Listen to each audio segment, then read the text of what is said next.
무릎 꿇고 사과해. 조폭 도식이 거만하게 협박한다. 저는 상황 종료를 기다리지 않습니다. 은주의 차가운 한마디, 도식의 얼굴이 하얗게 질린다. 오늘은 고속도로에서 발생한 여자 기사의 이야기입니다.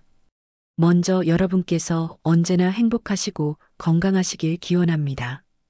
오늘의 이야기를 바로 시작하겠습니다. 새벽 5시 경부고속도로 위로 은주의 관광버스가 달리고 있었습니다. 핸들을 잡은 오은주의 손은 여전히 단단했죠. 55이라는 나이가 믿어지지 않을 만큼 곧은 어깨, 그리고 전방을 응시하는 눈빛은 여전히 날카로웠습니다. 기사님, 화장실 언제 들려요? 뒷좌석에서 한 할머니가 물었습니다. 1시간 후 천안휴게소에 들릅니다. 은주의 대답은 간결했습니다. 말수가 적은 건 원래 성격이었지만 남편을 잃고 홀로 딸을 키우며 살아온 지난 10년이 그녀를 더욱 과묵하게 만들었죠. 버스 안은 조용했습니다. 대부분이 60대 이상의 승객들이었고 이른 아침 시간이라 졸음에 겨워하고 있었습니다. 은주는 백미러를 통해 승객들을 살펴봤습니다. 80대로 보이는 한 할아버지가 가방을 꼭 껴안고 계시는 모습이 눈에 들어왔습니다. 할아버지, 가방 선반에 올려드릴까요? 은주가 신호등에서 멈춰서며 물었습니다. 아니야, 괜찮어. 중요한 거라서. 할아버지는 손을 저으며 대답했습니다. 은주는 더 이상 묻지 않았습니다. 그녀는 사람들의 사정을 깊이 파고들지 않는 편이었죠. 하지만 배려는 했습니다. 어제도 한 할머니가 약을 깜빡했다고 하자 약국에 들러 직접 사드렸고 점심시간이면 도시락을 준비하지 못한 승객들을 위해 김밥을 사다 나눠주곤 했습니다. 우리 기사님은 정말 친절해. 한 할머니가 옆 사람에게 속삭였습니다. 말은 별로 안 하시지만 마음은 따뜻하신 것 같아. 은주는 그 말을 들었지만 표정에는 변화가 없었습니다. 그녀의 얼굴은 언제나 무표정에 가까웠죠. 웃는 일도 드물었고 화내는 일은 더더욱 없었습니다. 마치 감정이라는 것을 어딘가에 봉인해 둔 것처럼 보였습니다. 고속도로는 아직 한산했습니다. 이른 아침이라 차량들이 많지 않았죠. 은주는 속도를 일정하게 유지하며 운전했습니다. 갑작스러운 가속이나 급제동은 하지 않았습니다. 승객들의 안전이 최우선이었으니까요. 기사님은 어디 사세요? 한 할아버지가 물었습니다. 성남입니다. 아, 거기서 여기까지 매일 나오시네요. 힘들겠어요. 괜찮습니다. 짧은 대화였습니다. 은주는 자신의 이야기를 하는 걸 좋아하지 않았습니다. 과거에 대해서는 더더욱 그랬죠. 사람들은 그녀가 단순히 말수가 적은 사람이라고 생각했습니다. 하지만 은주에게는 말할 수 없는 과거가 있었습니다. 차창 밖으로 해가 떠오르고 있었습니다. 붉은 태양이 고속도로를 물들이고 있었죠. 은주는 그 풍경을 보며 잠시 생각에 잠겼습니다. 20년 전 그녀는 이런 평범한 아침을 맞이할 수 있을 거라고 생각하지 못했습니다. 그때의 은주는 전혀 다른 삶을 살고 있었으니까요. 전직 특임대 헌병대위. 그것이 은주의 진짜 정체였습니다. 하지만 지금은 그저 관광버스를 모는 기사일 뿐이었죠. 군복 대신 유니폼을, 계급장 대신 명찰을 달고 살아가고 있었습니다. 천안휴게소 진입합니다. 은주가 마이크를 잡고 안내했습니다. 화장실 이용하시고 20분 후 출발하겠습니다. 버스가 휴게소에 도착했습니다. 승객들이 하나둘 내리기 시작했습니다.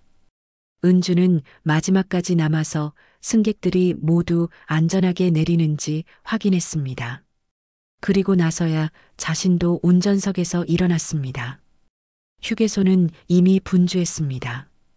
이른 아침임에도 불구하고 사람들로 북적였죠. 은주는 커피 한 잔을 사들고 버스 옆에 서서 마셨습니다. 휴식 시간이었지만 그녀는 버스에서 멀리 떨어지지 않았습니다. 승객들을 지켜봐야 했으니까요. 그때였습니다. 검은색 에쿠스 한 대가 주차장으로 들어오더니 은주의 버스 옆에 세웠습니다. 조금 가까이 붙어서 세운 것 같았지만 은주는 별로 신경 쓰지 않았습니다.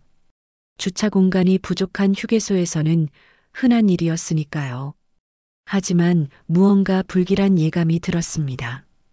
에쿠스에서 내린 남자들의 모습이 심상치 않았기 때문이죠. 문신을 한 사내들이 담배를 물고 내렸습니다. 그들의 시선이 은주에게 향했습니다. 은주는 커피를 천천히 마시며 그들을 관찰했습니다. 오랜 군 생활로 단련된 그녀의 직감이 말하고 있었습니다. 문제가 생길 것이라고. 은주의 예감은 틀리지 않았습니다. 에쿠스에서 내린 사내들이 그녀 쪽으로 걸어오고 있었거든요. 맨 앞에 남자는 목과 팔에 용 문신을 새긴 건장한 체격이었습니다. 뒤따르는 두 명도 만만치 않은 인상이었죠. 야, 기사 아줌마. 용 문신을 한 남자가 담배를 입에 문 채로 말했습니다. 차 좀 제대로 세워. 은주는 커피컵을 내려놓고 그들을 바라봤습니다. 표정에는 여전히 변화가 없었습니다. 뭐가 문제입니까? 뭐가 문제냐고? 남자가 비웃으며 말했습니다. 우리 차에 긁힌 거 안 보여? 내가 버스 빼면서 긁었잖아. 은주는 에쿠스 쪽을 살펴봤습니다. 차체에 아주 작은 스크래치가 있었습니다. 하지만 그것이 자신의 버스 때문인지는 확실하지 않았죠. 휴게소 주차장에서는 이런 일이 자주 일어났으니까요. 확인해 보겠습니다. 은주가 침착하게 말했습니다. 확인해 보겠다고? 남자가 한 걸음 더 다가왔습니다. 이미 확인했어. 내 버스 범퍼에 우리 차 페인트 묻어 있잖아. 은주는 자신의 버스를 둘러봤습니다. 정말로 범퍼에 검은색 페인트 자국이 살짝 묻어 있었습니다. 아마도 주차할 때 살짝 스쳤을 수도 있었죠. 은주는 고개를 끄덕였습니다. 죄송합니다. 보험 처리해 드리겠습니다. 하지만 남자는 만족하지 않는 듯 했습니다. 보험 처리? 이게 보험으로 해결될 문제야? 남자의 목소리가 점점 커지기 시작했습니다. 휴게소를 지나다니던 사람들이 하나둘 쳐다보기 시작했죠. 은주는 상황이 커지는 걸 원하지 않았습니다. 승객들이 불안해할 수 있었으니까요. 그럼 어떻게 하시겠습니까? 은주가 조용히 물었습니다. 어떻게 하냐고? 남자가 담배를 뱉어버리며 말했습니다. 일단 사과부터 제대로 해. 죄송하다고 말씀드렸습니다. 그게 사과야? 남자가 비웃었습니다. 무릎 꿇고 사과해. 은주의 눈빛이 순간 변했습니다. 하지만 여전히 표정은 무덤덤했죠. 그건 좀 과하지 않습니까? 과해. 남자가 소리를 질렀습니다. 우리 차가 얼마짜리인지 알아? 이거 고치는데 몇백만 원 들어간다고. 이때 남자의 부하 중 하나가 나섰습니다. 형님, 그냥 돈으로 받죠. 아줌마가 얼마나 있겠어요. 닥쳐. 용 문신 남자가 부하를 제지했습니다. 그의 이름은 강도식이었습니다. 이 일대를 주름잡는 조직의 간부였죠. 예의를 가르쳐줘야 해. 도식이 은주에게 한 걸음 더 다가갔습니다. 그리고 손가락으로 은주의 뺨을 툭툭 쳤습니다.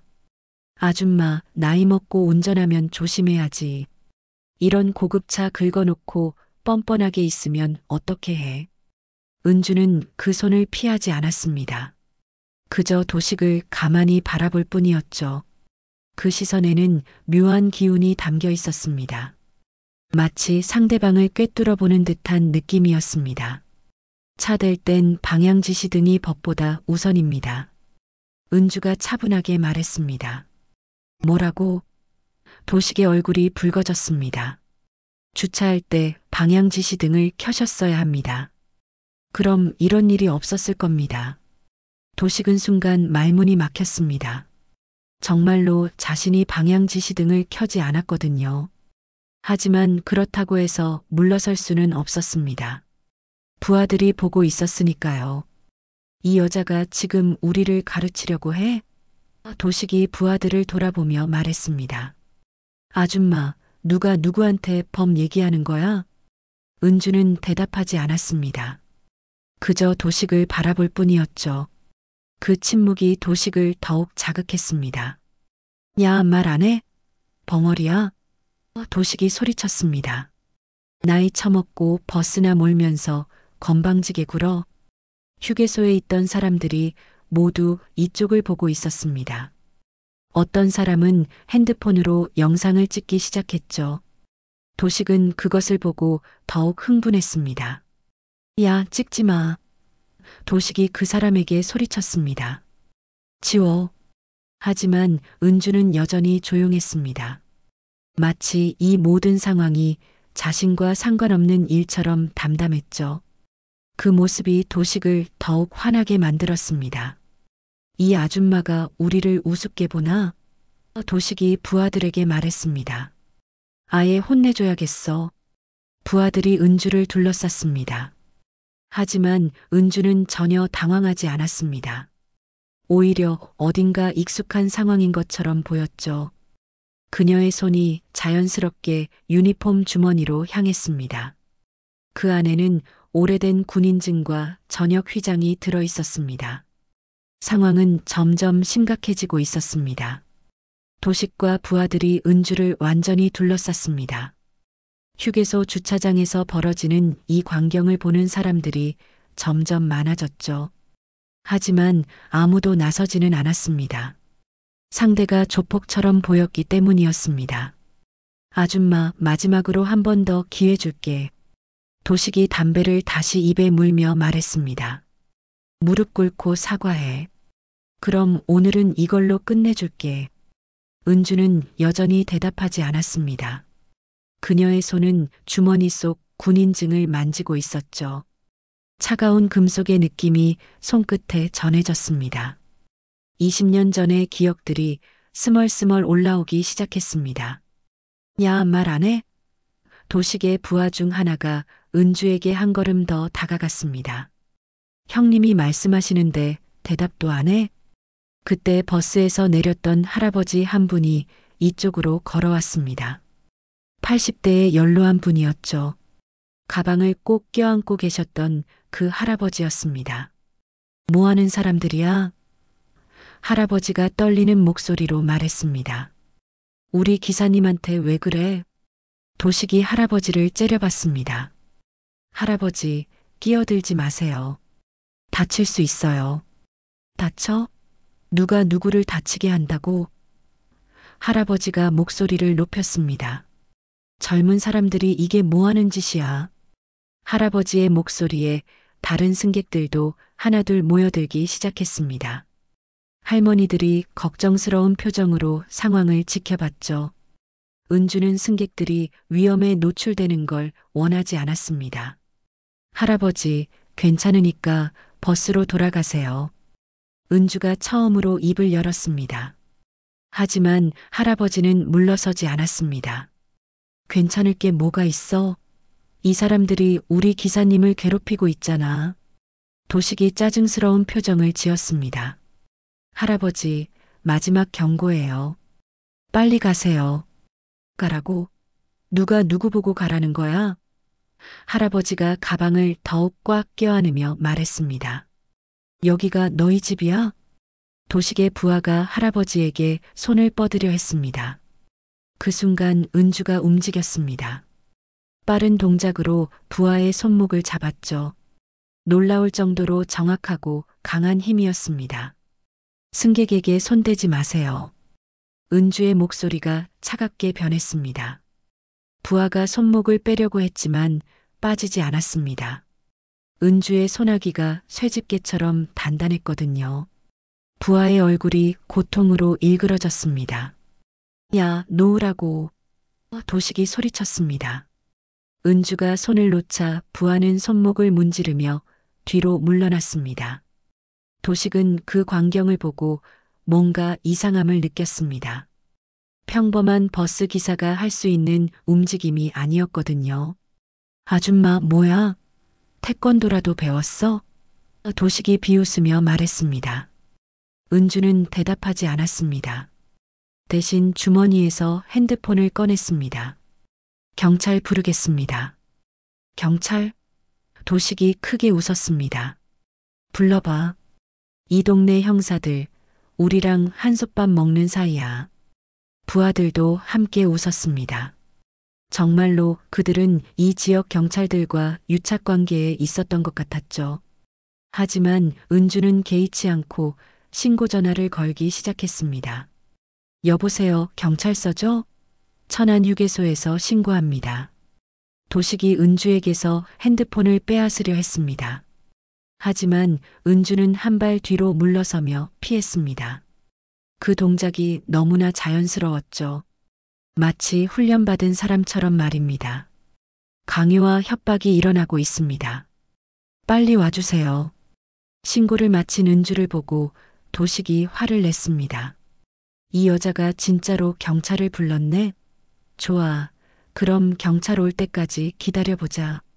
도식은 부하들에게 눈짓했습니다. 은주와 승객들을 주차장에서 못 나가게 막으라는 뜻이었죠. 부하들이 버스 주변을 에워쌌습니다. 승객들이 불안해하기 시작했습니다. 기사님, 우리 어떻게 되는 거예요? 한 할머니가 떨리는 목소리로 물었습니다. 걱정하지 마세요. 곧 해결됩니다. 은주가 침착하게 대답했습니다. 하지만 속으로는 다른 생각을 하고 있었습니다. 이 상황이 길어지면 승객들이 더 위험해질 수 있었거든요. 은주는 주머니 속 군인증을 다시 만졌습니다. 오래 봉인해 두었던 그때의 자신을 꺼내야 할 때인지 고민했습니다. 야, 아줌마. 도식이 다가오며 말했습니다. 경찰 오기 전에 마지막으로 기회 줄게. 무릎 꿇고 사과하면 그냥 보내줄게. 은주가 도식을 똑바로 바라봤습니다. 그 눈빛에서 뭔가 다른 기운이 느껴졌습니다. 도식은 순간 이상한 기분을 느꼈죠. 마치 사냥감이 된 기분이었습니다. 사과는 잘못한 사람이 하는 겁니다. 은주가 말했습니다.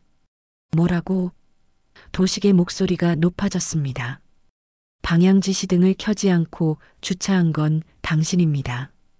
협박과 강요를 하고 있는 것도 당신이고요. 도식이 머리끝까지 화가 났습니다. 지금까지 이런 식으로 맞서는 사람을 본 적이 없었거든요. 특히 중년 여성이 이렇게 당당하게 나오는 건 처음이었습니다. 좋아, 그럼 끝까지 가보자. 도식이 부하들에게 손짓했습니다. 이 아줌마 제대로 혼내줘. 상황이 심각해지는 순간이었습니다. 은주는 마침내 결심했습니다. 더 이상 참을 수 없었습니다. 도식의 부하들이 은주에게 다가가려던 순간 갑자기 도식이 손을 들어 그들을 제지했습니다. 뭔가 이상한 기분이 들었거든요. 은주의 성과 이름이 계속 머릿속을 맴돌고 있었습니다. 잠깐. 도식이 은주를 자세히 바라봤습니다. 아줌마, 이름이 뭐라고 했지? 말씀드린 적 없습니다. 은주가 차분하게 대답했습니다. 이름표 보니까 오은주라고 되어 있네. 도식의 부하 중 하나가 말했습니다. 그 순간 도식의 얼굴이 하얗게 질렸습니다. 오은주라는 이름, 그리고 그 차가운 눈빛. 갑자기 20년 전의 기억이 선명하게 떠올랐습니다. 일본에서 벌어진 그 끔찍한 밤의 기억이 말이죠. 설마. 도식이 중얼거렸습니다. 당시 도식은 25살의 건달이었습니다. 조직의 말단으로 일본 원정에 따라갔었죠. 돈을 벌러 간 것이었지만 그곳에서 큰 사고를 쳤습니다. 한국 관광객들을 대상으로 공갈과 협박을 일삼았던 것입니다. 하지만 그때 나타난 사람이 있었습니다. 707특임대 헌병대위였던 오은주였죠. 당시 35살이었던 그녀는 한국 교민들의 신고를 받고 나타났습니다.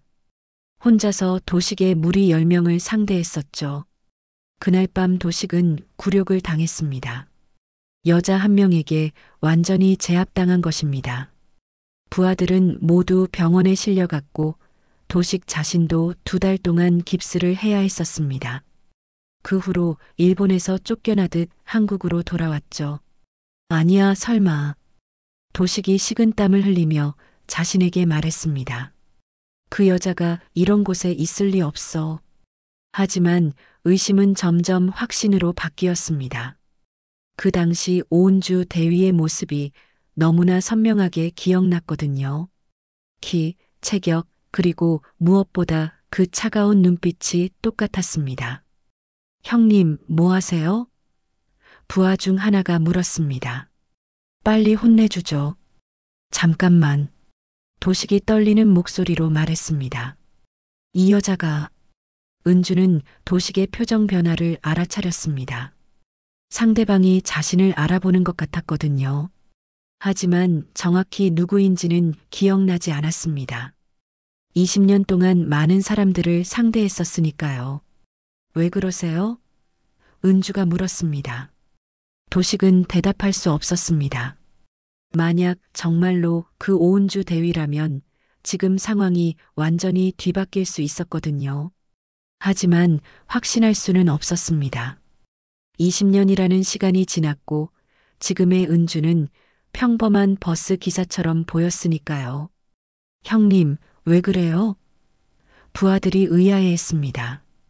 도식은 자존심과 두려움 사이에서 갈등했습니다. 부하들 앞에서 한 발 물러설 수도 없었고 그렇다고 해서 진짜 그 여자를 건드릴 수도 없었습니다. 만약 정말 오은주 대위라면 끔찍한 일이 벌어질 게 뻔했거든요. 아줌마 혹시 도식이 조심스럽게 물었습니다. 일본에 가본 적 있어요? 은주의 눈빛이 순간 변했습니다. 날카로워졌죠. 왜 그런 걸 물어보시죠? 그냥 궁금해서요. 개인적인 질문에는 답할 필요가 없습니다. 은주가 단호하게 말했습니다. 하지만 그 대답만으로도 도식에게는 충분했습니다. 그 차가운 어조, 그리고 날카로운 눈빛이 당시의 기억과 정확히 일치했거든요. 도식의 등에 식은땀이 흘렀습니다. 형님, 뭐 하세요? 부하들이 답답해했습니다. 그냥 끝내죠. 도식은 진퇴양난에 빠졌습니다. 부하들 앞에서 무력한 모습을 보일 수도, 그렇다고 해서 정말로 은주를 건드릴 수도 없었죠. 그때의 트라우마가 너무 컸거든요. 야, 너희들 좀 조용히 해. 도식이 부하들에게 짜증을 냈습니다. 부하들은 영문을 모르겠다는 표정이었습니다. 평소에 도식이라면 진작 상황을 정리했을 텐데 오늘은 왠지 우물쭈물하고 있었거든요. 그때 멀리서 사이렌 소리가 들려왔습니다. 경찰이 오고 있었습니다. 도식은 안도의 한숨을 쉬었습니다. 이제 상황을 정리할 수 있을 것 같았거든요. 경찰 온다. 부하 중 하나가 말했습니다. 알겠어. 도식이 대답했습니다. 그리고 은주를 다시 한번 바라봤습니다. 아줌마, 오늘은 운이 좋네요. 은주는 여전히 무표정했습니다. 운이 좋다는 게 무슨 뜻입니까? 별 뜻 없어요. 도식이 애매하게 대답했습니다. 사실 도식은 확신하고 싶지 않았습니다. 만약 정말로 그 오은주 대위라면 자신의 과거가 밝혀질 수도 있었거든요. 그리고 그렇게 되면 조직에서의 자신의 위치도 위험해질 수 있었습니다. 하지만 부하들은 여전히 의욕적이었습니다. 형님, 경찰 와도 괜찮다며요. 아는 사람들이잖아요. 그건 그렇지만 도식이 망설였습니다. 경찰차가 휴게소 주차장에 들어왔습니다. 파출소에서 온 것 같았죠. 경찰관 2명이 내렸습니다. 도식은 그들을 보고 조금 안심했습니다. 정말로 아는 사이였거든요. 뭔 일이야? 경찰관 중 연장자가 물었습니다. 별거 아니에요. 도식이 웃으며 말했습니다. 작은 접촉사고 때문에 얘기하다가 하지만 상황은 도식이 예상한 것과는 전혀 다르게 흘러갔습니다. 경찰관 중 한 명이 은주를 보더니 깜짝 놀란 표정을 지었거든요. 경찰관 중 한 명이 은주를 보더니 눈을 크게 떴습니다. 젊은 순경이었는데 뭔가를 알아본 듯한 표정이었죠. 그는 잠시 망설이다가 은주에게 다가갔습니다. 혹시 오은주 대위님이신가요? 순경이 조심스럽게 물었습니다. 주변이 갑자기 조용해졌습니다. 도식의 얼굴이 더욱 하얗게 질렸고 부하들은 무슨 상황인지 몰라 당황했죠. 은주는 순경을 바라봤습니다. 지금은 버스 기사입니다. 은주가 차분하게 대답했습니다. 아, 죄송합니다. 순경이 고개를 숙였습니다. 저는 이병철 순경입니다. 제 아버지가 예전에 대위님과 함께 근무했었습니다. 이병수 중사였는데 은주의 표정이 조금 부드러워졌습니다. 병수 중사 아들이군요. 아버님 잘 계시죠? 네, 덕분에 잘 계십니다. 병철 순경이 반가워했습니다. 아버지가 대위님 이야기를 자주 해주셨어요. 정말 대단한 분이시라고. 도식은 이 대화를 듣고 있을 수밖에 없었습니다.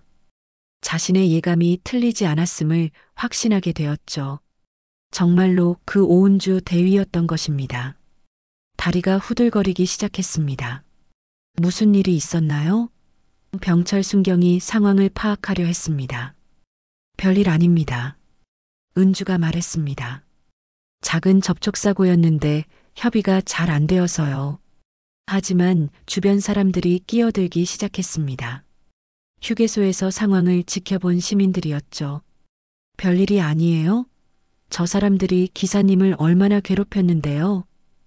한 시민이 소리쳤습니다. 맞아요. 무릎 꿇고 사과하라고 했다고요. 다른 사람도 거들었습니다. 핸드폰으로 다 찍었어요. 증거 있어요. 병철 순경이 도식을 바라봤습니다. 무릎 꿇고 사과하라고 했다고요? 아, 그건. 도식이 당황하며 변명하려 했습니다. 그때 갑자기 소란이 일어났습니다. 도식의 부하 중 하나가 앞서 가방을 꼭 껴안고 있던 할아버지에게 다가간 것입니다. 부하는 상황이 불리해지자 승객을 인질로 잡으려는 듯 했죠. 할아버지, 이리 와요. 부하가 할아버지의 팔을 잡았습니다. 아! 할아버지가 소리쳤습니다. 왜 나를 잡아? 그 순간 은주가 움직였습니다. 3초도 안 되는 시간이었습니다. 은주는 부하에게 순식간에 다가가서 그의 손목을 비틀었죠. 부하는 비명을 지르며 바닥에 넘어졌습니다. 으악! 부하가 고통스러워했습니다. 은주는 부하의 팔을 뒤로 꺾어 완전히 제압했습니다. 부하는 꼼짝할 수 없었죠. 주변 사람들이 탄성을 질렀습니다. 우와, 대단해. 어떻게 저렇게 빨리. 은주가 제압당한 부하를 내려다보며 차갑게 말했습니다. 난 지금도 상황 종료를 기다리지 않아요. 그 말을 들은 도식의 얼굴이 완전히 하얗게 질렸습니다. 그 말은 20년 전 일본에서 들었던 바로 그 말이었거든요. 당시 은주 대위가 자신들을 제압하면서 했던 말과 똑같았습니다. 도식이 말을 못하고 떨었습니다. 다른 부하들도 상황을 이해하지 못했습니다. 평범한 버스 기사가 어떻게 그런 움직임을 보일 수 있는지 말이죠. 하지만 그들도 본능적으로 위험을 감지했습니다. 병철 순경이 제압당한 부하에게 수갑을 채웠습니다. 폭행과 협박 혐의로 체포합니다. 은주는 일어나서 옷을 털었습니다. 마치 아무 일도 없었던 것처럼 담담했죠. 하지만 주변 사람들의 시선은 모두 그녀에게 집중되어 있었습니다. 대위님, 병철 순경이 경외감을 담아 말했습니다. 정말 대단하세요. 지금은 그냥 기사입니다. 은주가 다시 한번 말했습니다. 도식은 더 이상 견딜 수 없었습니다. 20년 전에 트라우마가 고스란히 되살아났거든요. 그때의 공포가 다시 엄습했습니다. 다리에 힘이 빠져서 주저앉을 것 같았죠. 그때 그 대위, 도식이 떨리는 목소리로 중얼거렸습니다. 진짜 당신이었어? 은주가 도식을 바라봤습니다. 이제 조금씩 기억이 나기 시작했습니다. 일본에서 만났던 건달들 중 한 명이었던 것 같았죠. 하지만 확실하지는 않았습니다. 일본에서 만난 적이 있나요? 은주가 물었습니다. 아니에요. 도식이 황급히 부인했습니다. 그냥 착각이었어요. 하지만 도식의 부하들은 형님의 이상한 행동을 이해할 수 없었습니다. 평소 같으면 절대 이런 식으로 굴복하지 않을 텐데 오늘은 왜 이렇게 당황하고 있는지 말이죠. 형님, 뭐 하세요?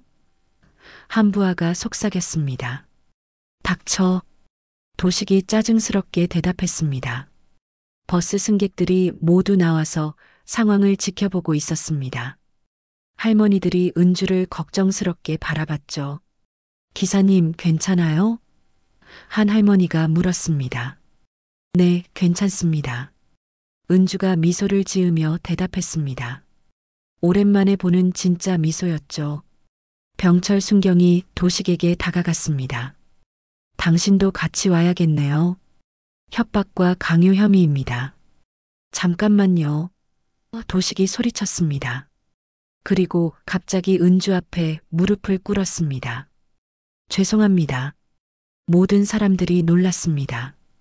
그렇게 거만하던 도식이 갑자기 무릎을 꿇고 사과하는 모습을 본 것이죠. 부하들은 입을 다물지 못했습니다. 진짜 죄송합니다. 제가 잘못했습니다. 도식이 머리를 바닥에 대며 빌었습니다. 은주는 그런 도식을 내려다봤습니다. 이제 완전히 기억이 났습니다. 일본에서 만났던 그 건달이 맞았죠.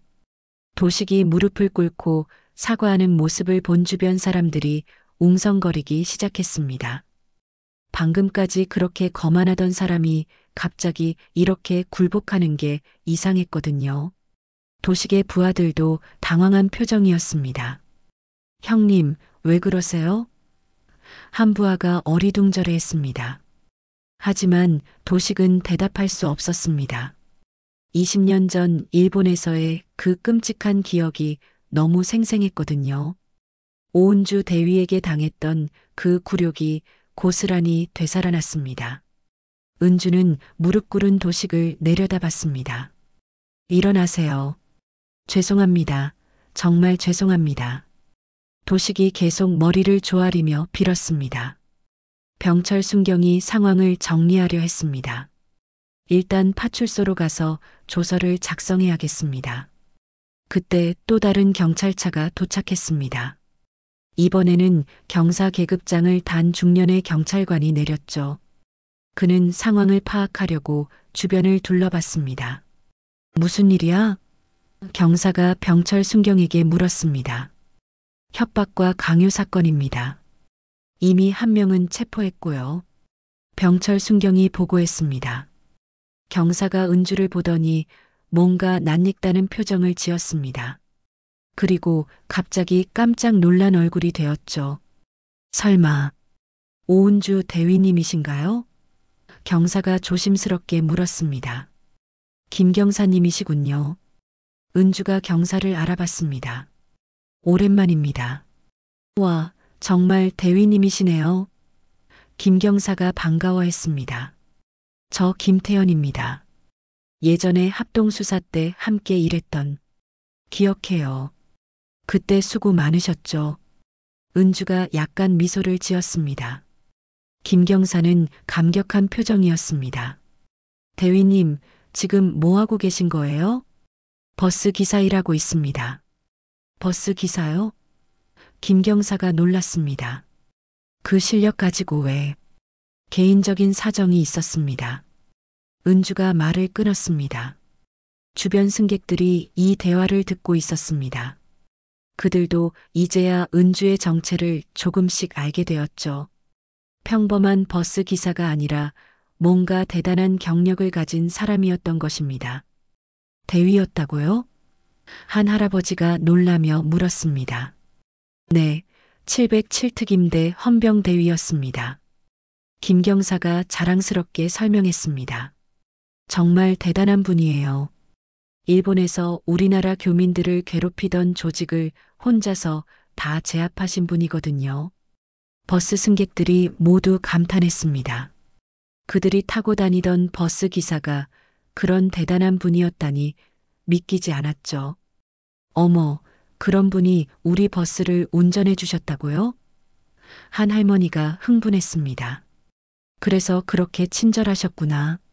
다른 할머니도 감탄했습니다. 도식은 이 모든 대화를 들으며 더욱 작아졌습니다. 자신이 괴롭혔던 사람이 그 유명한 오은주 대위였다는 사실이 믿기지 않았거든요. 그리고 20년 전의 기억이 더욱 선명해졌습니다. 김경사가 도식을 바라봤습니다. 이 사람이 대위님을 협박했다고요? 별일 아닙니다. 은주가 말했습니다. 작은 오해였어요. 오해라니요? 김경사가 화를 냈습니다. 대위님 같은 분을 함부로 대하다니. 김경사는 젊은 시절 은주와 함께 일하면서 그녀의 능력을 직접 봤던 사람이었습니다. 그런 은주를 평범한 버스 기사로 오해하고 괴롭힌 도식이 용서되지 않았죠. 김경사님, 그만하세요. 은주가 제지했습니다. 이미 사과도 받았고요. 하지만 휴게소에 있던 시민들은 달랐습니다. 핸드폰으로 상황을 계속 촬영하고 있었거든요. 그들 중 일부는 이미 소셜미디어에 영상을 올리기 시작했습니다. 이거 완전 영화 같아요. 한 젊은 사람이 흥분하며 말했습니다. 평범한 버스 기사인 줄 알았는데 전직 특임대 대위였다니. 도식의 부하들은 여전히 상황을 이해하지 못했습니다. 형님이 왜 이렇게 굴복하고 있는지 말이죠.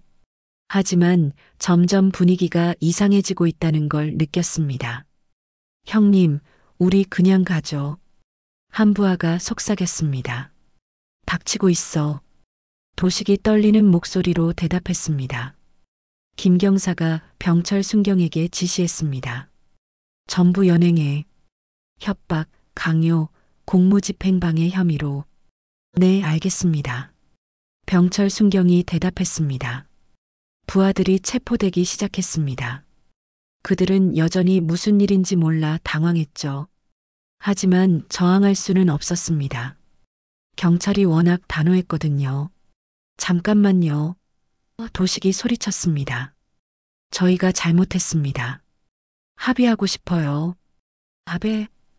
김경사가 코웃음 쳤습니다. 지금 와서 합의라니? 은주가 김경사를 말렸습니다. 경사님, 이 정도면 됐어요. 안 됩니다, 대위님. 김경사가 단호하게 말했습니다. 이런 인간들을 그냥 놔두면 또 다른 피해자가 생겨요. 그때 은주가 주머니에서 무언가를 꺼냈습니다. 작은 블랙박스였죠. 버스에 달린 것과는 별개로 개인적으로 가지고 다니는 것 같았습니다. 여기 다 찍혔습니다. 은주가 블랙박스를 들어보이며 말했습니다. 누가 누구를 먼저 위협했는지 확인하시죠. 주변 사람들이 모두 블랙박스를 바라봤습니다. 은주가 이렇게 치밀하게 준비하고 있었다는 걸 아무도 몰랐거든요.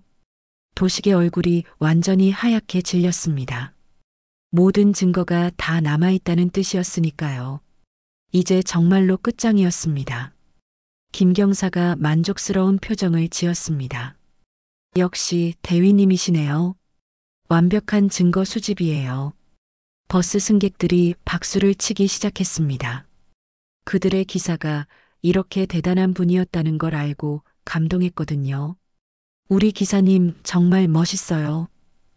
한 할머니가 소리쳤습니다. 은주는 박수를 받으며 조금 부끄러워했습니다. 오랜만에 받는 관심이었거든요. 박수가 끝나고 나서도 휴게소는 여전히 시끌벅적했습니다. 사람들이 핸드폰으로 촬영한 영상들이 실시간으로 인터넷에 올라가고 있었거든요. 은주의 이야기가 순식간에 퍼져나가기 시작했습니다. 김경사가 블랙박스를 확인한 후 고개를 끄덕였습니다. 완벽한 증거네요. 이걸로 기소하는데 문제 없겠어요. 도식과 부하들이 경찰차로 연행되기 시작했습니다. 도식은 마지막까지 은주를 바라보며 고개를 숙였죠. 20년 전의 일이 결국 이런 식으로 다시 만나게 될 줄은 꿈에도 몰랐을 겁니다. 대위님, 김경사가 은주에게 다가왔습니다. 정말 오랜만이네요. 그런데 왜 버스 기사 일을? 개인적인 사정이 복잡했어요. 은주가 간단히 대답했습니다. 지금 이 일이 마음에 들어요. 김경사는 더 이상 묻지 않았습니다. 은주의 성격을 알고 있었거든요. 자신의 이야기를 하기 싫어한다는 것을 말이죠. 혹시 필요한 게 있으시면 언제든 연락 주세요. 김경사가 명함을 건네주었습니다. 고맙습니다. 은주가 명함을 받으며 말했습니다. 경찰들이 떠나고 나자 휴게소가 조금 조용해졌습니다. 하지만 여전히 사람들의 시선이 은주에게 집중되어 있었죠. 어떤 사람들은 사진을 찍어달라고 요청하기도 했습니다. 기사님, 사진 한 장만 찍어주세요. 한 젊은 여성이 부탁했습니다. 저는 그냥 평범한 기사입니다.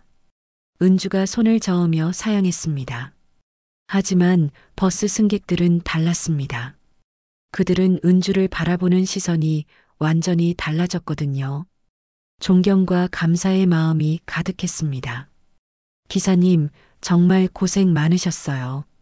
가방을 꼭 껴안고 계셨던 할아버지가 다가와 말했습니다. 저희를 지켜주셔서 감사합니다. 당연한 일 했을 뿐입니다. 은주가 겸손하게 대답했습니다. 당연한 일이라니요. 할아버지가 고개를 저었습니다. 요즘 같은 세상에 이런 분이 어디 있어요?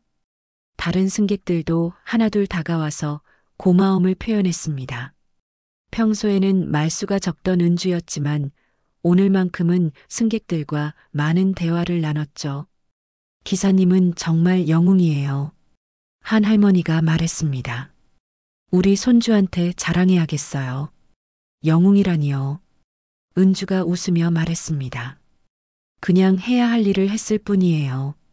시간이 지나면서 휴게소에 있던 사람들이 하나둘 떠나기 시작했습니다. 하지만 인터넷에서는 은주의 이야기가 계속 화제가 되고 있었죠. 몇몇 뉴스 채널에서도 관심을 보이기 시작했습니다. 기사님, 출발할 시간입니다. 병철 순경이 와서 알려주었습니다. 네, 알겠습니다. 은주가 고개를 끄덕였습니다. 승객들이 모두 버스에 탔습니다. 분위기가 아침과는 완전히 달랐죠. 모든 사람들이 은주를 바라보는 시선이 존경으로 가득했습니다. 기사님, 한 할아버지가 조심스럽게 말했습니다. 혹시 예전에 군대에서 어떤 일을 하셨는지 들어봐도 될까요? 은주는 잠시 망설였습니다.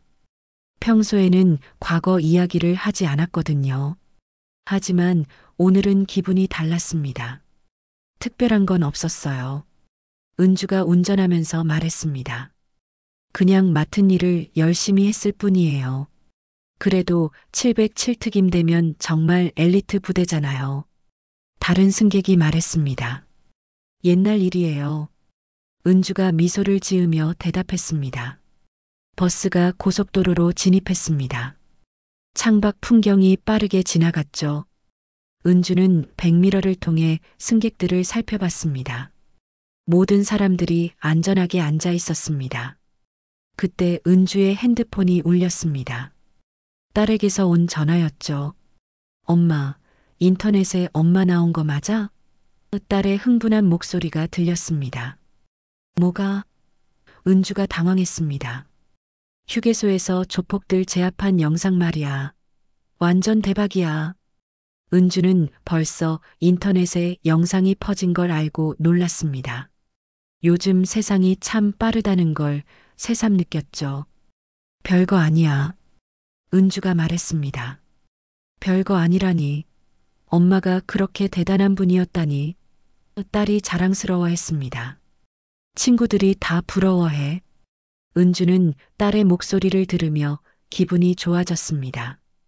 딸이 자신을 자랑스러워하는 게 오랜만이었거든요. 조심해서 들어와. 딸이 말했습니다. 저녁에 맛있는 거 해줄게. 전화를 끊고 나서 은주는 잠시 생각에 잠겼습니다. 오늘의 일이 자신의 삶을 어떻게 바꿀지 모르겠지만 나쁘지 않은 변화일 것 같았습니다. 기사님, 한 할머니가 말했습니다. 오늘 정말 고생 많으셨어요. 덕분에 무사히 여행할 수 있었네요. 별 말씀을요. 은주가 대답했습니다. 하지만 속으로는 생각했습니다. 오늘 일로 자신이 묻어둔 과거가 다시 수면 위로 올라왔지만 그것이 꼭 나쁜 것만은 아니라는 걸 말이죠. 저녁 노을이 고속도로를 물들이기 시작했습니다. 은주는 안전하게 운전하며 목적지를 향해 달렸습니다. 오늘은 평소보다 조금 더 의미 있는 하루였습니다. 며칠이 지났습니다. 은주의 이야기는 인터넷과 뉴스를 통해 전국에 퍼졌죠. 평범한 버스 기사의 숨겨진 정체, 조폭을 제압한 전직 특임대 대위 같은 제목의 기사들이 쏟아져 나왔습니다. 하지만 은주는 여전히 같은 일상을 보내고 있었습니다. 새벽에 일어나서 버스를 점검하고 승객들을 태우고 고속도로를 달리는 것이죠. 다만 예전과 달라진 게 있다면 승객들이 그녀를 바라보는 시선이었습니다. 기사님이 그 유명한 오은주 대위님이시죠? 새로 탄 승객이 물었습니다. 지금은 그냥 기사입니다. 은주가 늘 하던 대답을 했습니다. 하지만 사람들의 관심은 쉽게 사그라지지 않았습니다. 몇몇 방송국에서 인터뷰 요청이 들어왔지만 은주는 모두 정중히 거절했죠. 자신은 평범한 버스 기사일 뿐이라고 말하면서요. 오늘도 같은 코스였습니다. 경부 고속도로를 타고 부산까지 가는 길이었죠. 승객들은 대부분 단체 관광객들이었습니다. 은주는 익숙한 길을 안전하게 운전했습니다. 점심시간이 되어 천안휴게소에 들렀습니다. 바로 며칠 전 그 일이 벌어졌던 곳이었죠. 은주는 잠시 망설였지만 승객들을 위해 같은 휴게소에 정차했습니다. 승객들이 내려서 식사와 휴식을 취하는 동안 은주는 커피 한 잔을 사들고 버스 옆에 서 있었습니다. 며칠 전과 똑같은 자리였죠. 하지만 기분은 많이 달랐습니다. 기사님? 누군가가 은주를 불렀습니다. 돌아보니 80대 정도의 할아버지 한 분이 계셨습니다. 며칠 전 버스에 타셨던 그 할아버지는 아니었지만 비슷한 연배의 분이었죠. 혹시 텔레비전에 나온 그 기사님이시죠? 할아버지가 반가운 표정으로 물었습니다. 네, 그렇습니다. 은주가 고개를 끄덕였습니다. 아이고, 반갑네요. 할아버지가 기뻐했습니다. 우리 손주도 군대 갔거든요. 그땐 당신 같은 분이 있어줘서 다행이었겠어요. 은주는 할아버지의 말에 가슴이 따뜻해졌습니다. 자신이 했던 일들이 이런 식으로 기억되고 있다는 게 신기했거든요. 손주분이 어느 부대에 계세요? 은주가 물었습니다. 육군 보병부대요. 작년에 입대했는데 벌써 1년이 다 되어 가네요. 할아버지가 자랑스러워했습니다. 훌륭하게 잘하고 계실 거예요. 은주가 미소 지으며 말했습니다. 할아버지와 잠시 대화를 나누는 동안 다른 사람들도 하나둘 은주 주변에 모여들었습니다. 모두 호기심과 존경의 시선으로 그녀를 바라봤죠. 기사님, 사진 한 장만 찍어주세요. 한 중년 여성이 부탁했습니다. 저는 평범한 사람인데요. 은주가 손사래를 쳤습니다. 평범하다니요. 다른 사람이 말했습니다. 나라를 위해 힘쓰신 분이 어떻게 평범해요? 은주는 결국 몇 장의 사진을 찍어 주었습니다. 사람들이 너무 간절히 부탁해서 거절할 수 없었거든요. 하지만 마음 한편으로는 이런 관심이 부담스럽기도 했습니다. 그때 익숙한 목소리가 들렸습니다. 대위님, 돌아보니 김경사가 있었습니다. 사복 차림이었지만 금세 알아볼 수 있었죠. 김경사님, 여기서 뵙네요. 은주가 인사했습니다. 저도 부산 출장 가는 길이에요. 김경사가 웃으며 말했습니다. 그런데 요즘 완전 유명인사가 되셨네요. 별로 좋지 않아요. 은주가 솔직하게 말했습니다. 너무 관심이 많아서 부담스러워요. 김경사가 이해한다는 표정을 지었습니다. 그럴 만하죠. 하지만 좋은 영향력인 것 같아요. 요즘 젊은 사람들이 군인이나 경찰을 많이 존경하게 됐거든요. 은주는 그 말을 듣고 조금 생각해 봤습니다. 자신의 이야기가 다른 사람들에게 좋은 영향을 준다면 그것도 나쁘지 않을 것 같았거든요. 혹시 후회하세요? 김경사가 조심스럽게 물었습니다. 그때 군에서 나오신 걸요? 아니요. 은주가 단호하게 대답했습니다. 지금이 더 좋아요. 평범한 사람들과 함께할 수 있어서요. 김경사는 은주의 대답에 감동받은 것 같았습니다. 역시 대위님이시네요. 언제나 사람을 먼저 생각하시는군요. 점심시간이 끝나갈 무렵 승객들이 하나둘 버스로 돌아오기 시작했습니다. 은주도 김경사와 인사를 나누고 운전석으로 향했습니다. 기사님, 한 할머니가 은주를 불렀습니다. 이거 드세요. 할머니가 건네준 건 직접 만든 김밥이었습니다. 제가 아침에 만들어 온 거예요. 기사님이 늘 우리 챙겨주시니까 저도 한번 챙겨드리고 싶어서요. 은주는 감동받았습니다. 이런 마음을 받는 게 오랜만이었거든요. 고맙습니다. 잘 먹겠습니다. 버스가 다시 고속도로에 올랐습니다. 창밖으로 익숙한 풍경이 지나갔죠. 은주는 안전하게 운전하면서 생각했습니다. 며칠 전의 일이 자신의 인생을 바꿔놓긴 했지만 본질적으로는 아무것도 달라지지 않았다는 걸 말이죠. 그녀는 여전히 버스를 몰고 있었고 승객들을 안전하게 목적지까지 데려다주고 있었습니다. 계급장은 사라졌지만 사람을 지키고 돕는다는 마음은 여전했죠. 기사님, 한 승객이 말했습니다. 덕분에 안전하게 여행하는 것 같아요. 당연한 일이에요. 은주가 웃으며 대답했습니다. 해가 서쪽으로 기울기 시작했습니다. 오늘도 무사히 하루 일과를 마쳐가고 있었죠. 은주는 백미러를 통해 승객들을 바라봤습니다. 모든 사람들이 편안해 보였습니다. 그때 은주는 깨달았습니다. 자신이 정말로 원했던 건 거창한 명예나 인정이 아니라 이런 평범한 일상이었다는 걸 말이죠. 사람들과 함께하고 그들의 안전을 책임지는 것. 그것이 진짜 자신다운 삶이었습니다. 운전석 위에서 은주는 조용히 미소 지었습니다. 오늘도 내일도 그녀는 이 자리에서 자신의 역할을 다할 것이었습니다. 조금 더 천천히 하지만 누구보다 단단하게. 지금까지 이야기를 들어주셔서 감사합니다.